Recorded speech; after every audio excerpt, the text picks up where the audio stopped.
오늘 하나님께서 우리에게 주시는 귀한 말씀 함께 보도록 하겠습니다.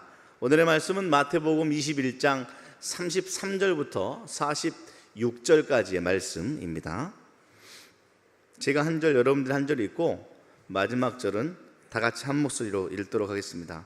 오늘 이 본문은 좀 길지만 하나의 이야기니까 그 이야기를 통으로 이해할 수 있도록 본문에 집중하면서 함께 말씀을 읽도록 하겠습니다.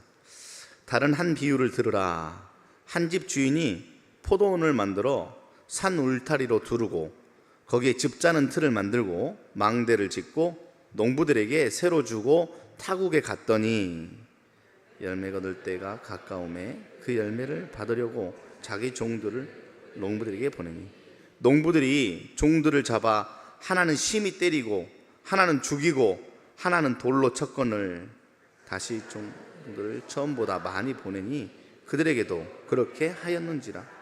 후에 자기 아들을 보내며 이르되 그들이 내 아들을 존대하리라 하였더니 농부들이 그 아들을 보고 서로 말하되 이는 상속자니 자 죽이고 그의 유산을 차지하자 하고 이에 잡아 포도원 밖으로 내쫓아 죽였느니라. 그러면 포도원 주인이 올 때에 그 농부들을 어떻게 하겠느냐? 그들이 말하되 그 악한 자들을 진멸하고 포도원은 제때에 열매를 바칠 만한 다른 농부들에게 새로 줄지니이다. 예수께서 이르시되 너희가 성경의 건축자들이 버린 돌이 모퉁이의 머릿돌이 되어 이것은 주로 말미암아 된 것이요 우리 눈에 기이하도다 함을 읽어본 일이 없느냐. 함께 읽겠습니다. 그러므로 내가 너희에게 이르노니 하나님의 나라를 너희는 빼앗기고 그 나라의 열매 맺는 백성이 받으리라. 아멘. 이는 하나님의 말씀입니다. 오늘은 포도원 비유 혹은 악한 농부 비유라고 이름 붙은 본문을 함께 묵상하며 하나님의 음성을 듣도록 하겠습니다. 이 말씀을 잘 이해하기 위해서는 시대적 상황을 잘 알아야 합니다. 모든 성경에는 다 고유한 성경에 쓰여진 시대적 배경, 역사적 배경이 있거든요. 그 역사적 배경을 무시한 채 그냥 오늘의 시선으로만 성경을 읽으면 잘 이해하기도 쉽지 않고 더 나아가서 왜곡할 수 있기 때문에 그렇습니다. 오늘 설교 본문인 마태복음 21장 33절부터 46절은 기존의 유대교와 예수님의 기독교의 충돌을 배경으로 하고 있습니다. 이제 시작할 때 이 두 단어를 머릿속에 딱 염두에 두어야 됩니다. 유대교와 기독교라는 단어 말입니다. 역사를 보면 기독교가 처음부터 유대교하고 충돌해가지고 원수처럼 혹은 완전히 다른 종교처럼 지냈을 거라고 생각하지만 실질적으로 그러지 않았습니다. 가까이 지냈습니다. 성경을 살펴보면 사도행전을 가운데에 초대교회 수장이었던 베드로와 요한이 유대인의 기도의 습관을 따라서 유대인의 성지인 예루살렘 성전에서 정기적으로 기도했던 일들을 우리가 보면 알 수 있습니다. 사이가 나빴다면 가지도 않았겠죠. 그런데 정기적으로 드나들며 그곳에서 기도했습니다. 누가? 기독교의 수장이요. 그리고 선교의 중심에 섰던 바울 역시도 여러 지방 복음을 전할 때마다 어디에 섰냐면 유대인들이 지키는 안식일에 그들의 종교 집회 장소인 회당에서 복음을 전했습니다. 그런 걸 보면 초기 기독교가 유대인들의 경전인 구약을 또 그대로 받아들였다는 사실을 함께 살펴볼 때 유대교와 기독교가 처음부터 적대적이지 않고 친밀하게 잘 지냈구나라는 것을 우리는 쉽게 알 수가 있습니다. 신학자 연구에 따르면 예루살렘의 초기 기독교는 유대교의 여러 종파 중에 하나로 여겼다라고 이야기하는 연구가 있습니다. 그 당시에 유대교 안에 바리새파, 사두개파, 에세네파 등등의 파가 있었거든요. 그럼 예수님을 중심으로 했던 그 파를 나사렛파라고 지칭하면서 유대교의 한 범주 안으로 이해했던 시대가 바로 오늘 성경에 쓰여진 그 시대의 이야기입니다. 유대교는 아니지만 유대교와 완전히 분리되지 않은 상태로 그들과 함께하고 있었죠. 그런데 이 관계가 어긋나서 깔끔하게 정리된 시점이 있었어요. 그게 바로 유대 전쟁이 끝난 기원 한 70년 어간입니다. 유대인들이 로마의 식민 통치에 무력으로 저항한 사건이 유대 전쟁이에요. 이걸 길게 설명하긴 그렇지만 쉽게 이해하기 위해서 우리가 식민 지배한 일제에 저항한 독립군, 그래서 무장으로 함께 전투를 벌였던 그것과 비슷하게 생각하면 유대 전쟁을 이해하기가 쉽습니다. 그래서 유대인들이 그 당시 불굴의 권력인 로마 정권을 향하여 무력으로 항쟁했던 그러한 일들을 우리는 유대 전쟁이라고 이야기합니다. 1차, 2차, 3차에 거쳐서 역시나 강국에 패배하고 말았는데 그 결과가 무엇이냐면 예루살렘이 로마에 의해서 완전히 초토화되어 버렸습니다. 그런데 더 충격은 무엇이냐면 예루살렘 성전도 와르르 다 무너져 버리고 없어져 버린 거예요. 유대인들의 마음의 중심과 삶의 근간이 무엇이었어요? 성전이었잖아요. 근데 그 성전이 사라져 버린 것입니다. 유대 전쟁을 통해서. 자, 그러니까 믿음을 지켜나가기 위해서 자연스럽게 일어나는 일들이 있어요. 그걸 잘 이해해야 오늘 본문을 이해할 수 있습니다. 자연스럽게 성전이 없어지니까 성전 안에서 제사를 드리던 제사상 체제가 무너져 버렸어요. 성전이 없고 제사가 힘들어지니까 제사를 못 드리니 누가? 제사장들이 할 일들이 없어지기 시작한 거죠. 그러니까 유대인들이 무슨 운동을 펼치기 시작하냐면 바리새파 운동을 강화하기 시작하는 거예요. 바리새파 운동이 뭐냐면 율법을 중심으로 토라와 할례에 정성을 다하는 겁니다. 그래, 우리가 성전에서 이제 제사 못 지내더라도 하나님의 백성답게 사는 길이 무엇일까? 율법을 잘 지켜야지. 그리고 우리가 하나님 백성을 잊지 않기 위해서 반드시 할례를 행해야지. 그래서 몸과 삶에 하나님의 흔적을 남기고 하나님의 백성답게 살기 위한 토라가와 할례가 강화되기 시작했습니다. 이 상황 속에서 유대인들은 가깝게 지내는 나사렛파, 유대인 안에 범주 안에 있는 기독교인들에게 더할 나위 없이 토라와 할례를 강요하기 시작했어요. 야, 너희들 이상하다. 예수 중심으로 모여있긴 하는 것 같은데 왜 율법을 잘 안 지키고 설렁설렁 하는 거야? 할례도 그렇고 이상한데? 반드시 해야 돼 라고 압력을 가하기 시작한 거예요. 그러면서 안 할 거면 떨어져 나가 라고 이야기를 했네요. 그러자 예루살렘에 있던 초기 기독교의 입장이 아주 난처해졌어요. 유대교의 요구를 받아들이면 어떤 예수님을 중심으로 한 특성이 상실될 것 같은 위기감이 닥치고, 반대로 또 유대교로부터 벗어나면 정치적이거나 여러 가지 삶에 있어서 불이익을 얻을 것 같은 느낌이 들게 됐거든요.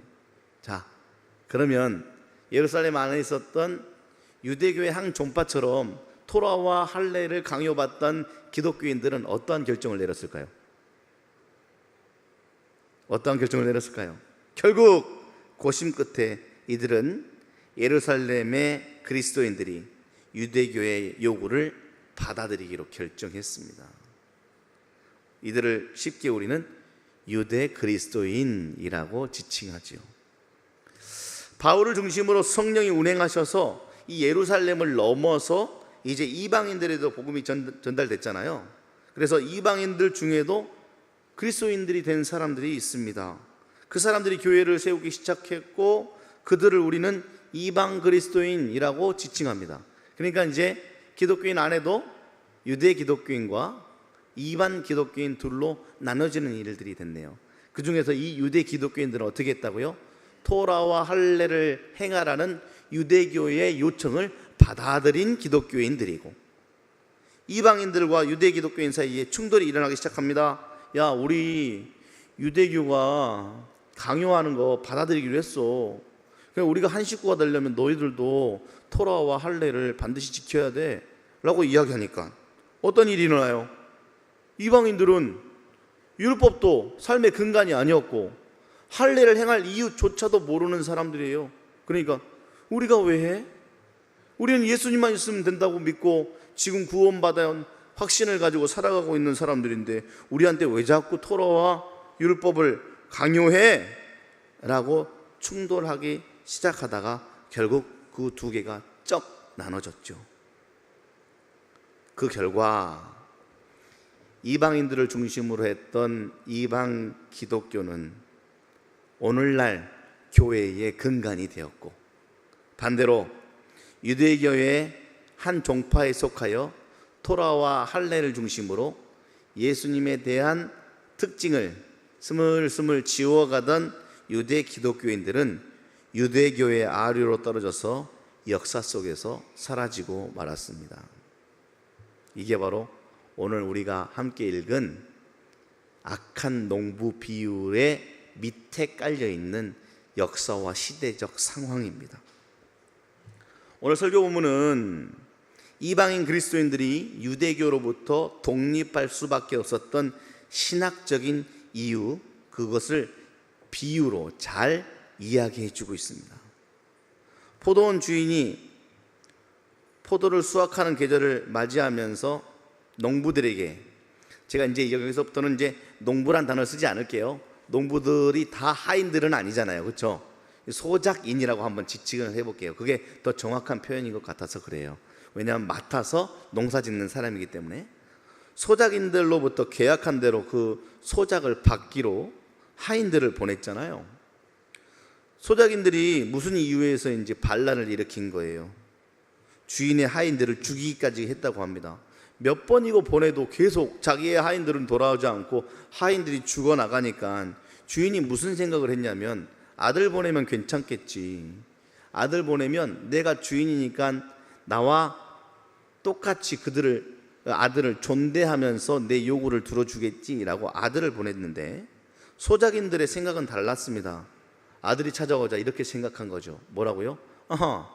이제 저 아들 죽이면 그 유산이 우리들에게 유익으로 돌아올 수 있겠구나 라고 생각해서 더 나쁜 생각하고 결과는 더 나빠졌습니다. 무엇이죠? 상속자 죽이는 일들을 감행했습니다. 포도원 밖으로 끌고 가서 죽였다라고 오늘 성경은 이야기하고 있네요. 이 비유의 인물들이 누구를 가리키는지 분명하죠.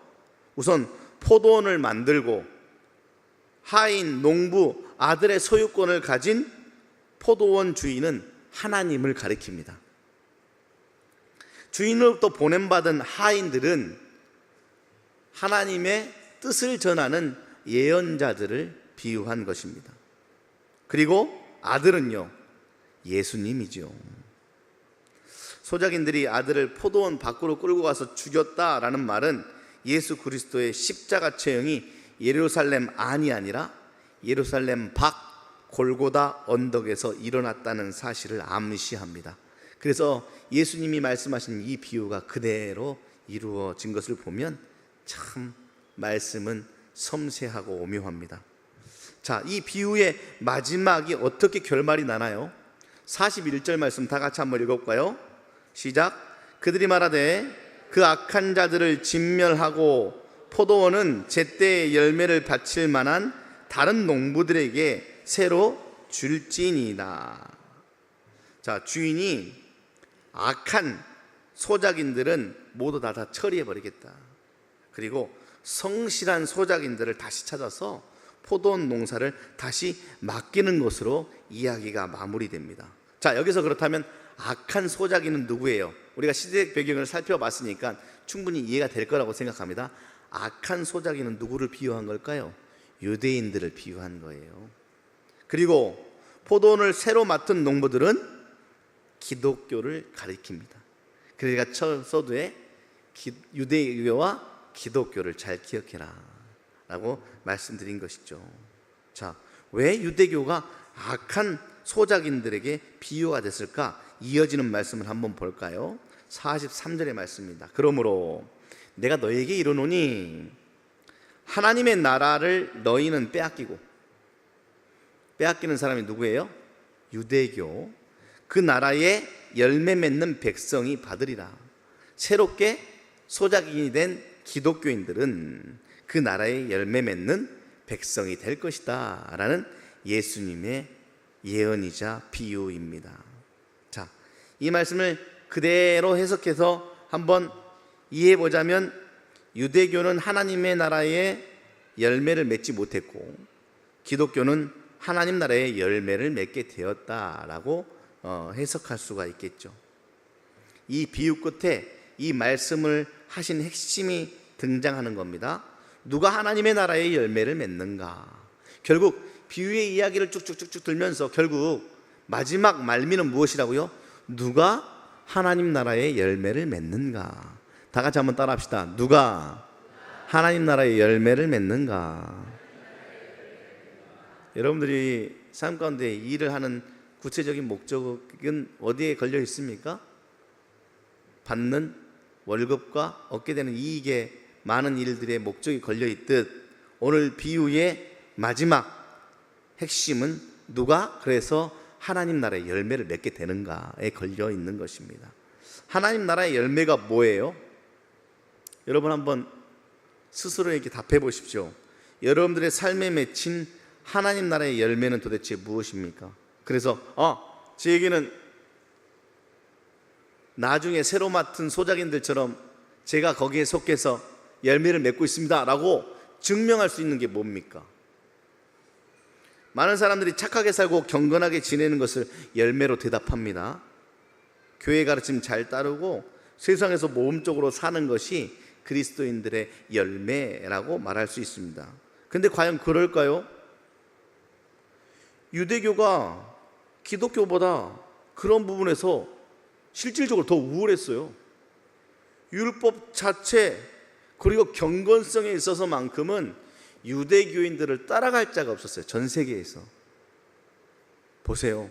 목숨 걸고 하나님의 말씀을 지켜내는 다니엘과 세 친구를 한번 보시라고요. 목에 칼이 들어와도 불구덩이와 사자굴에 던져질지라도 자신들이 가지고 있는 율법과 경건성을 지켜내는 게 누구였다고요? 유대교인들이었습니다. 그러면 그 유대교인들이 무엇을 해요? 포도원으로부터 쫓겨났다니까요. 그리고 열매 맺지 못한다고 이야기하고 있어요. 그럼 우리는 알 수 있죠. 우리들의 삶 가운데 경건하게 살아가는 것, 더 나아가서 착하게 살아가는 것이 하나님이 우리에게 가르쳐 주시는 열매는 아니구나 라는 것을 알 수가 있습니다. 그건 방법이 될지언정 열매는 아니구나. 그러면 열매는 무엇일까요? 하나님 나라의 열매는 바로 예수 그리스도입니다. 유대교가 하나님 나라를 빼앗긴 이유는 그 예수님을 하나님의 아들이요 그리스도로 믿지 않았기 때문에 쫓겨난다라는 지칭을 받은 거예요. 예수 그리스도를 믿지 않았다는 것은 결국 하나님의 나라를 받아들이지 않았다라는 말이 되기도 합니다. 그러니까 아무리 율법을 지키고 경건하게 살고 착하게 살아도 내가 하나님의 나라를 받아들이지 않으면, 하나님 나라를 받아들이지 않았으니까 당연히 하나님 나라의 열매를 맺지 못하는 것이 당연한 일이 되겠지요. 자, 그럼 우리는 이 시점에서 무엇을 고민해 봐야 되냐면, 그렇다면 초기 기독교인들은 어떻게 해서 그런 믿음에 이르게 되었을까를 궁금해 해야 하죠. 왜? 우리도 그런 열매를 맺어야 하기 때문에 그렇습니다. 과연 우리들에게도 하나님 나라를 받아들이며 예수님이라는 열매를 맺을 수 있는 믿음이 있는가? 이 질문이 바로 기독교 신앙에 있어서 가장 중요한 질문 중에 하나입니다. 여기에서만 예수 그리스도, 이 동일한 구약 성경을 경전으로 삼고 있는 유대교, 이슬람교, 그리고 세상과 구별될 수 있는 유일한 조건 하나가 툭하니 튀어져 나와 우리를 구분시켜 주는 것이거든요. 예수님의 공생애를 한번 보세요. 회개하라, 천국이 가까웠다 라고 말씀하시지 않습니까? 여기에서 회개하라, 하나님의 나라가 가까웠다 라고 말하는 복음의 알갱이가 바로 하나님의 나라인데, 그 하나님의 나라는 쉽게 이야기하면 하나님의 통치를 이야기합니다. 근데 여러분, 하나님의 통치가 눈에 보여요? 안 보여요? 지금 신앙의 진수로 들어가고 있는 겁니다. 우리가 그 신앙의 진수 안에 알맹이를 손에 붙들고 있어야 구별되어져서 하나님 나라의 열매를 맺게 되기 때문에 그렇습니다. 혹은 하나님의 열매가 되기 때문에 그렇습니다. 자, 예수님의 복음의 알갱이가 뭐라고요? 하나님 나라예요. 하나님 나라는 무엇이라고요? 하나님의 통치를 이야기한다고요. 그 하나님의 통치가 눈에 보입니까? 눈에 안 보이잖아요. 그래서 예수님의 행하신 공생애를 보면 뭐가 나와요? 치유하신 일, 축기하신 일, 사죄를 선포하신 일, 복음을 전파하신 일들이 눈에 보이지 않는 하나님의 통치에 대한 사역들이었습니다. 근데 여기에는 일관된 결과가 쫙 뽑아져 나와요. 그게 무엇이냐면 하나님의 나라를 받아들인 사람들에게는 다 삶의 변화가 일어났다는 사실입니다. 삶의 변화가 어떻게 일어났어요? 억압으로부터 해방되는 놀라운 일들로 일어났습니다. 옥에 갇힌 세례 요한이 제자를 통해서 예수님에게 이렇게 묻지요. 당신이 정말 그리스도가 맞습니까? 그러니까 예수님이 누가복음 7장 22절 보면 이렇게 대답해요. 맹인이 보고 못 걷는 사람이 걸으며 나병 환자가 깨끗함을 받으며 귀먹은 사람이 들으며 죽은 자가 살아나며 가난한 자들에게 복음이 전파됐다. 이게 바로 무엇을 총칭하는 거냐면 하나님의 통치를 총칭하는 거예요. 당신이 그리스도가 맞습니까? 봐라, 하나님의 통치가 임했다라는 것을 세례 요한에게 알려주고 있는 거예요.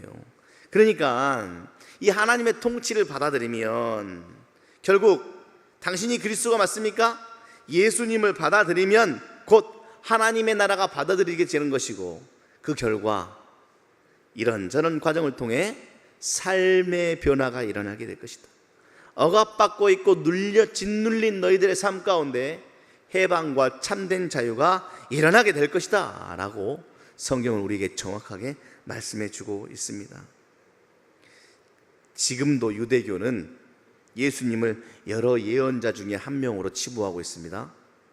일반 역사가들은 예수님을 4대 성인 중 한 명이라고 이야기하고 있습니다. 그들은 철저하게 하나님의 나라, 하나님의 통치를 이해하지도 못했고 예수님을 받아들이지 않았다는 것은 그들은 마음 가운데 하나님의 통치하심을 받아들이지 못해 맺혀진 열매가 하나도 없다라는 사실을 증명하고 있는 것이지요.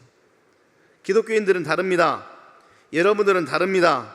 여러분들은 전혀 다른 차원에서 예수님을 경험하신 분들인 줄 믿습니다.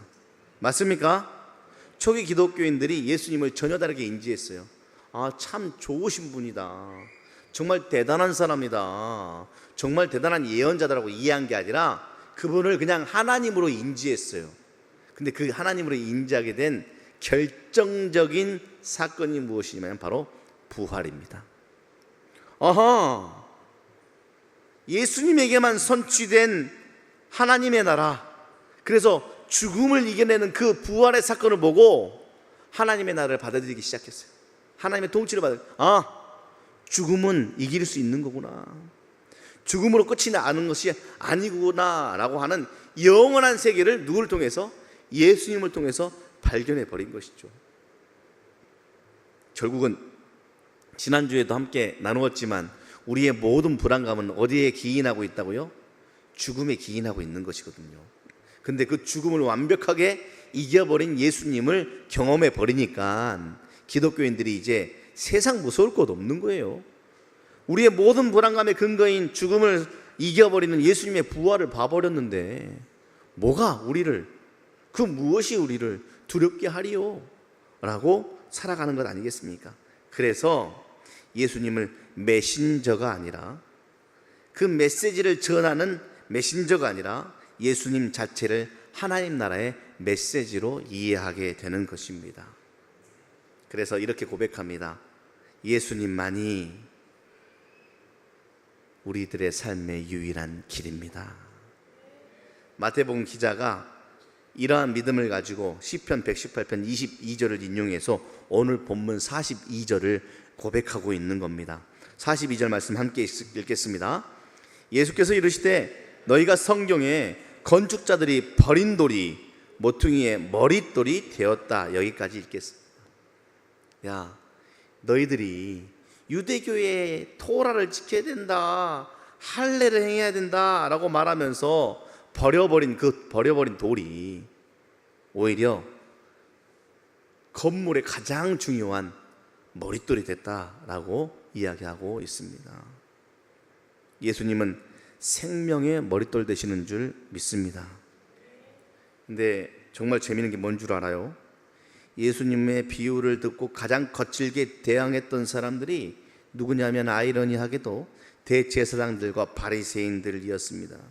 그리고 성경을 보니까 이것을 자신들을 빗대어 한 이야기라고 이해했다라고 아예 대놓고 써놨어요.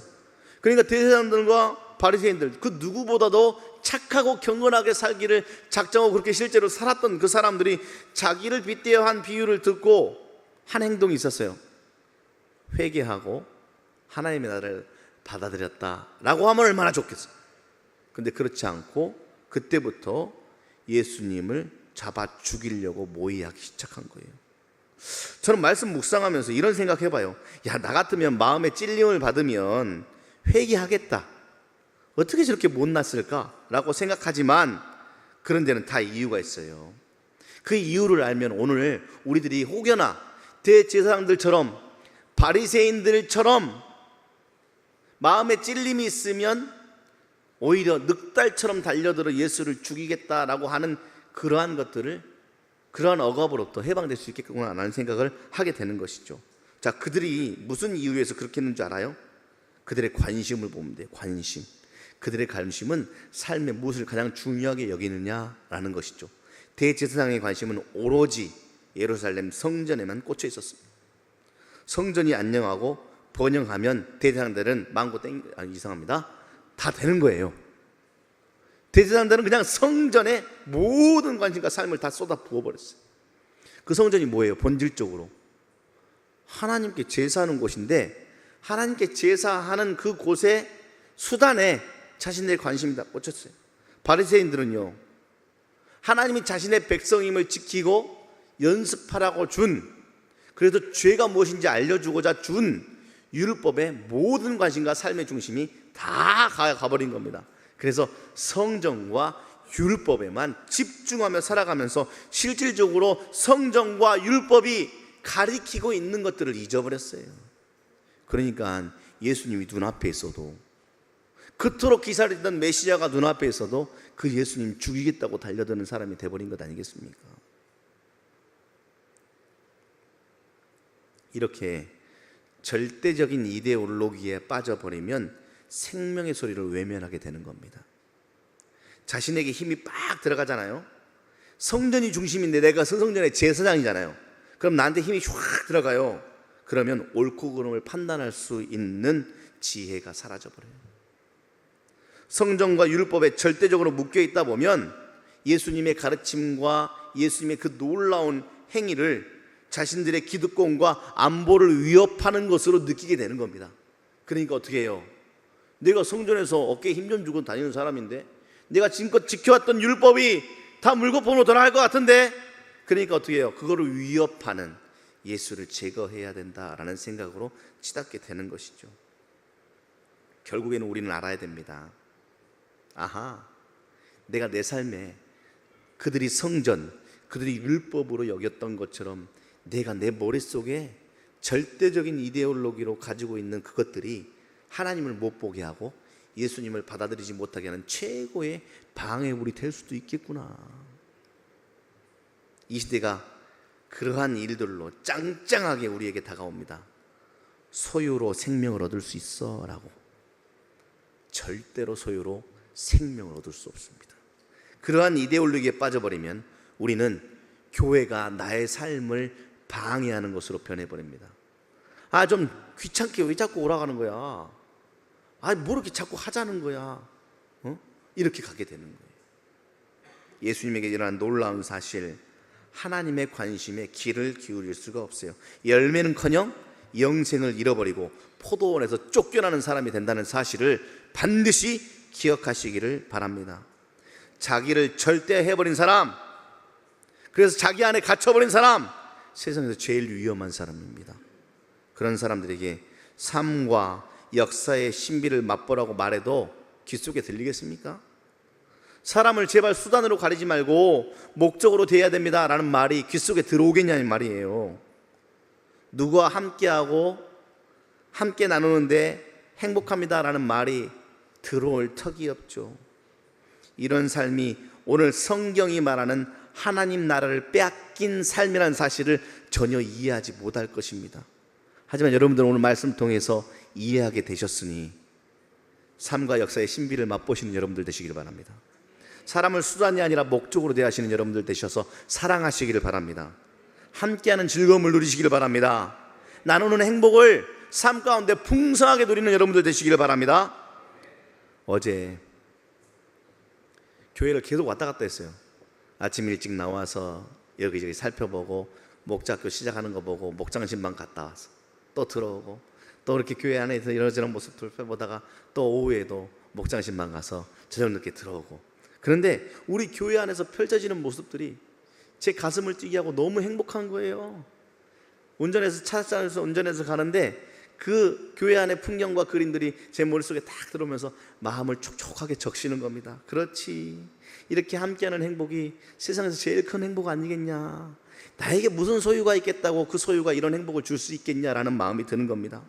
아침 일찍부터 하나님께서 주신 교회가 지역사회에 오픈되면서 공유학교 식구들이 왔다 갔다 하면서 교회 참 너무 좋아요, 참 좋습니다, 감사합니다 라는 이야기가 울려 퍼지고, 그렇게 함께 오는 이들을 정성껏 맞이하는 헌신자들이 있고, 그들을 위해서 점심 한번 먹여보겠다고 그 누구도 시키지 않았는데 주방에서 뚝딱뚝딱 점심을 준비하고 있고, 여기저기서 나누고 있는데 또 신방 갔다 오니까 없었던 식구들이 또 와가지고 교회 청소한다고 교회 청소를 하고 있고, 3, 4, 5 모여서 점심 준비한다고 점심 뚝딱뚝딱 준비하고 있고, 남자 집사님들이 앞에 앞치마를 두르고 현란한 칼질을 하고 있고, 또 남성들이 또 어디서 모였는지 초연별로 모여서 앞에서 족구하고 있고, 저녁에 왔더니 또 청소년들이 3, 4, 5 모여가지고 뭐가 그렇게 좋은지 모르겠지만 웃고 칠판에 뭘 쓰고 있고 찬양 연습을 하고 있고, 한쪽에서는 제자 훈련하고 있고 하는 모습들을 보면서 삶 가운데 뭐가 중요한지를 조금씩 더 알아가게 되는 거예요. 한 주간 이 말씀 쭉 묵상하고 오는데, 그렇지, 세상은 자꾸 돈 많이 벌어야 된다고 무엇을 가져야 거기서부터 우리의 삶이 보장된다고 이야기하지만, 정말 그것이 하나님 나라가 맞는가? 천국이 맞는가? 여러분, 그게 천국입니까? 여러분들이 그걸 통해서 얻고자 하는 그것이 진정 그것으로 얻어질 수가 있다고 생각하십니까? 성경은 우리에게 정확하게 이야기하고 있습니다. 모퉁이 돌 위에 놓여지지 않으면 절대 여러분들의 삶에 열매는 없을 것이다. 사랑하는 여러분, 성전주의, 율법주의에 휩싸이지 않기 위해서 기도하시기 바랍니다. 오늘도 말씀을 통해 삶을 관통할 수 있는 눈을 주셨으니 바라보고 모퉁이 돌 위에 여러분들의 삶의 자리를 올려놓으십시오. 그러면 여러분들은 예수 그리스도의 열매가 될 줄 믿습니다. 물론 이게 말처럼 쉬운 게 아니에요. 우리 자신의 힘으로 그러한 성전주의, 율법주의로부터 빠져나오는 일은 쉽지가 않습니다. 우리가 몸담고 있는 이 세상이 그런 방식으로 돌아가기 때문에 더더욱 우리의 개인적으로는 어떠한 노력 가운데도 그 억압으로부터 벗어나기가 쉽지 않습니다. 그러나 유일한 방법이 있음을 오늘 성경은 우리에게 말씀해 주고 있습니다. 무엇입니까? 모퉁이 머릿돌 위에 우리의 삶을 세우는 것. 그 방법만으로 우리의 삶의 실체를 직면하게 될 것이고 주님의 열매로 살아가게 될 줄 믿습니다. 사랑하는 여러분, 우리는 포도원의 새로운 농부들이에요. 하나님 나라가 우리에게 맡겨졌습니다.